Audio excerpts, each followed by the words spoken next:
В австралийском городке Дандинанг сотрудница одного из местных заводов стала свидетельницей необычного и в некотором роде даже пугающего зрелища. Когда в свой обеденный перерыв она вышла из производственного корпуса на улицу, то увидела кошачью голову, торчащую прямо из стенки мусорного бака. Пока женщина не приблизилась к мусорке, она думала, что это какая-то ужасная шутка, какое-то издевательство, придуманное живодерами. Она даже чуть было не закричала. Но нет, как в итоге оказалось, кот сам просунул голову в совсем небольшую дыру внизу бака, а вот назад вытащить ее уже не смог. Дыра для дренажного слива жидкости в баке оказалась опасной ловушкой для любопытного питомца. Видимо, кот добывал себе в мусорном баке еду в тот момент, когда кто-то по чистой случайности закрыл его там крышкой. Питомец не растерялся и, обнаружив дренажную трубу, решил воспользоваться ей для освобождения из заточения.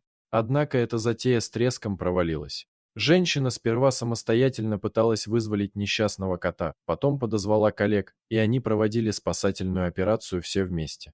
Однако это ни к чему не привело, и всем стало ясно, что без помощи специалистов тут не обойтись.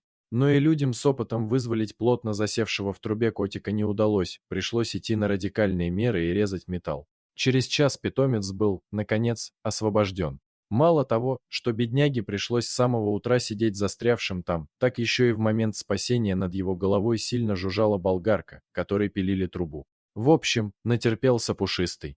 После этого кота, которого решили назвать Пайпер, передали в один из местных приютов, где его обработали от блох и оказали другую необходимую помощь. После прохождения курса реабилитации питомцу начнут искать постоянных хозяев. Этому пушистику очень повезло, что женщина вообще заприметила его несчастную голову в дырке.